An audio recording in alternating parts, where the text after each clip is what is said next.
Well, July is wrapping up, and we are getting down to week number 4 in our read in Paul's letter to the Colossians, which brings us to the time where we talk about some applications. And really, if you think back to the Ephesians letter, this one is very, very much like that. Yeah, it actually is. There's chapters 3 and 4, it's a lot of the same subject matter. Yeah, well, there's an essay section, and then there's a clear break to go on to sort of the implications for life, which make 3 and 4, not that there aren't applications to find in 1 and 2, but 3 and 4 are really where Paul maps out what he wants to apply. Right. In his time, that was his chief application section. So as you're reading this week and thinking about applications, certainly 3 and 4 would be a good place to dwell. And the challenge for me and you is settling on something to talk about, because really we could walk through 3 and 4 and talk about everything here. Yeah. We do have an extra week this week, so it's a 5-Sunday month. Yeah, so if you're interested in pitching something in you'd like us to talk more about or explore more, we're happy to do that.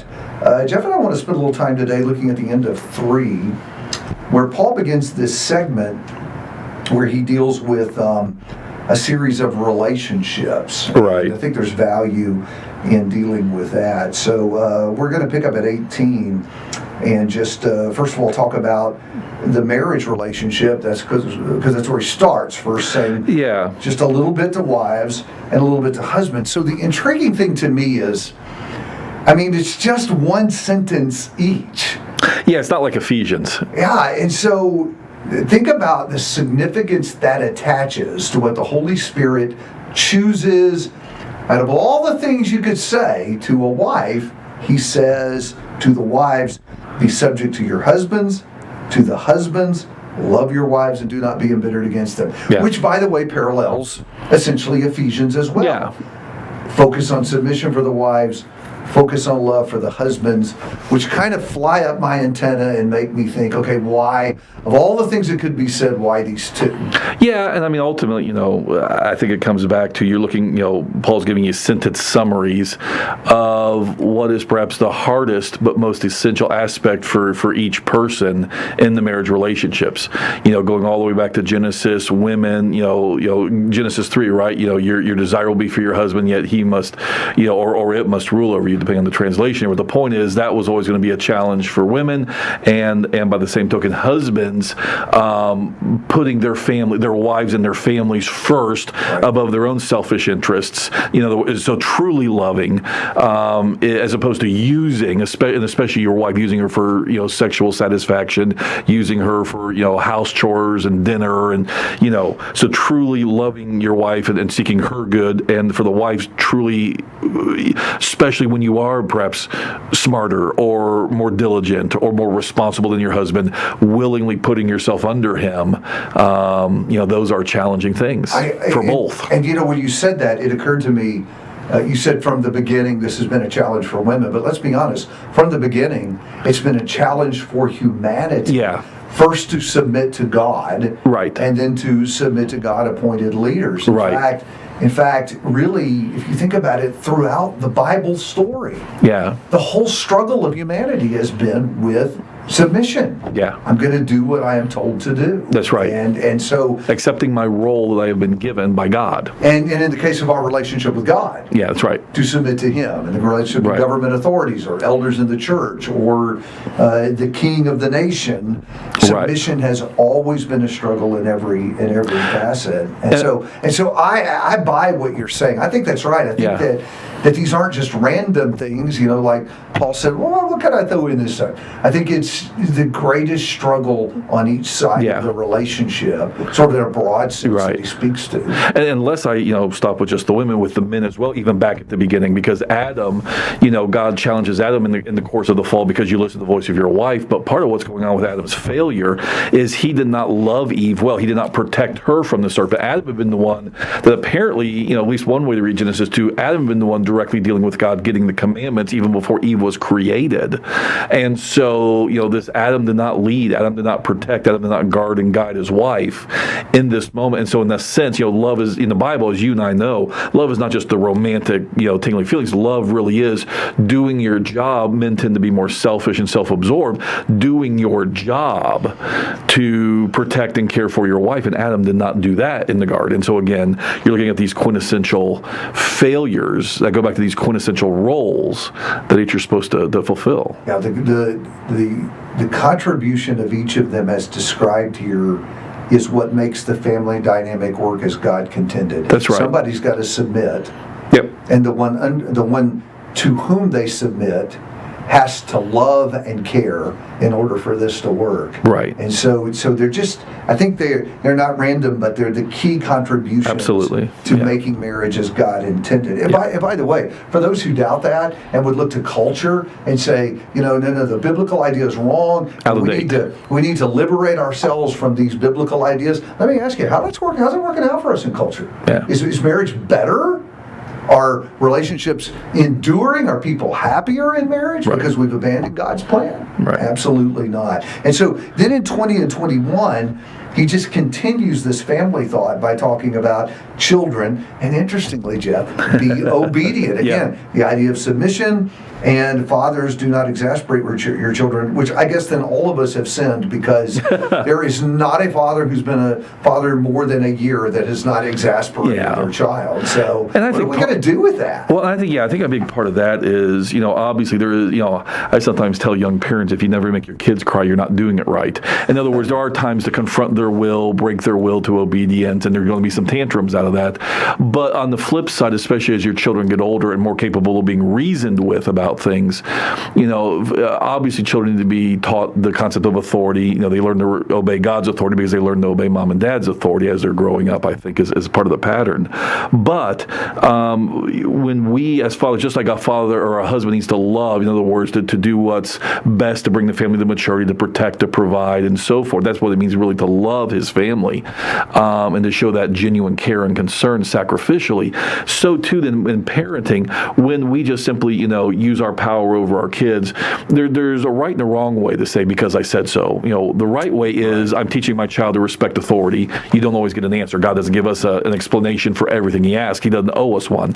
On the other side, when it becomes an arbitrary exercise of power, and your children know that you're just lording it over them, I think that's the kind of dynamic Paul's getting at when he says, don't provoke them lest they become discouraged. When you are unreasonable, unpredictable, when it comes out of power, and that's not principled, and your children pick up on this, man. You've raised kids, you know that. Well, he does say, so that they do not lose heart. Right. And so Dad can never be pleased. Dad can never be pleased. That to me modifies how we understand exasperate. It's not saying don't ever make your children mad. Or discipline them. But I think he's saying, there are ways that we can bring up our children that do cause them to lose heart. I can never make him happy. That's right.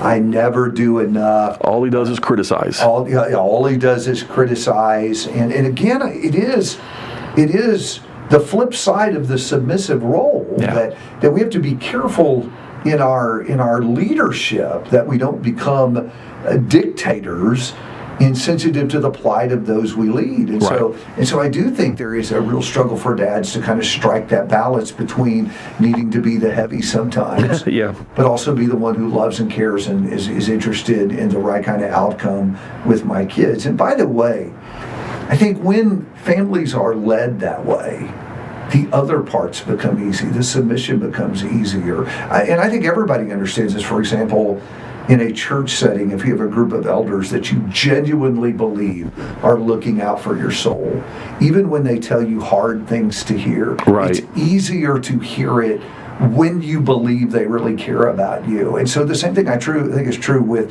husbands and wives and parents and children, that when the submissive party knows they really care about me, they really love me, it makes their part of this, I think, easier. Yeah, I think that's right. So 22 through 4:1. Different dynamic now. Y'all know that Jeff hates chapter breaks.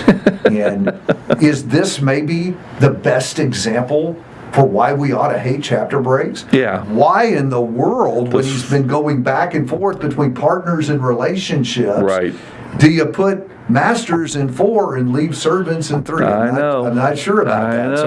So first of all, at the very least, 4:1 should have been 3:26, right? And some modern translations are actually setting it up there, ironically. Yeah, they are. So the last one, in this segment is slaves and masters.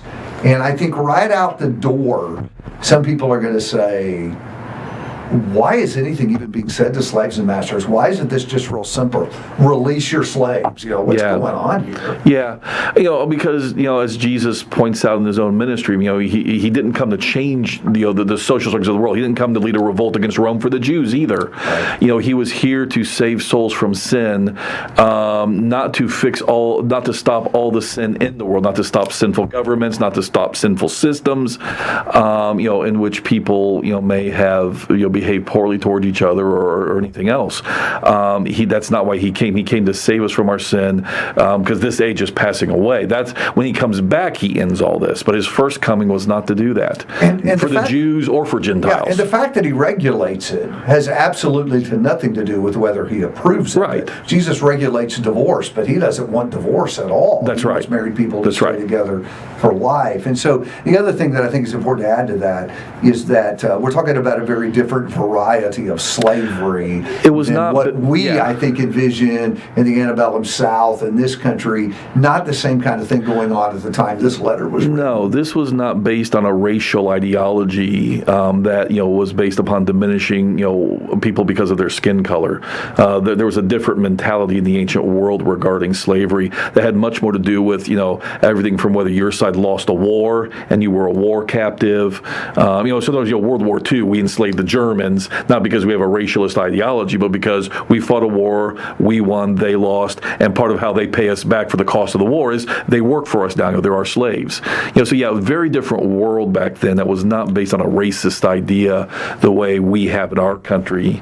That system had a much, obvious more bigoted attitude about it. Yeah, you can almost think of this sort of more as an employer-employee relationship. At least the principles certainly, some aspects of it intertwine with that.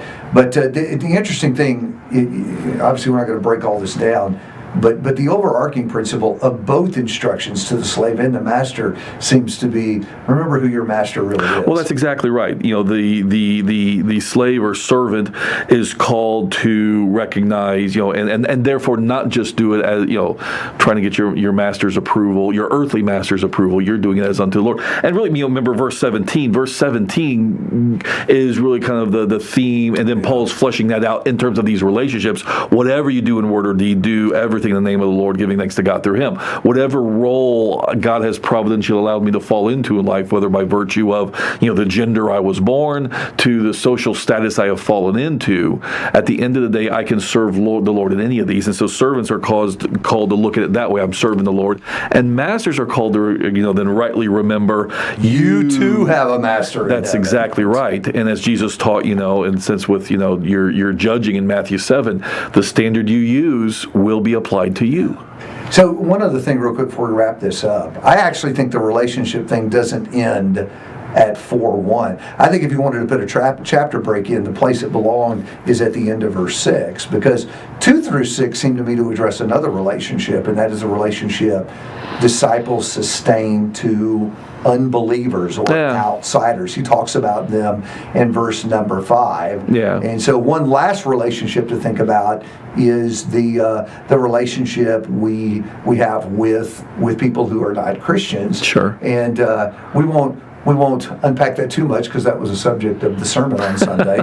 but nonetheless, something to think about as he urges us to interact wisely and be careful even about the very words we speak when we deal with people who are not Christians. Yeah. We have a vital mission to them. So anyway, as you think about sort of what to do with Colossians, how it's relevant to your life. These last 2 chapters, I think, are rich for application. And I think there's some really critical things said here at the end of 3 and the beginning of 4 about relationships. And I think we'll hear from the Lord as he speaks through Paul. Our relationships can be enhanced by listening to what he has to say. So ponder that as you spend some time reading Colossians and thinking about applications this week.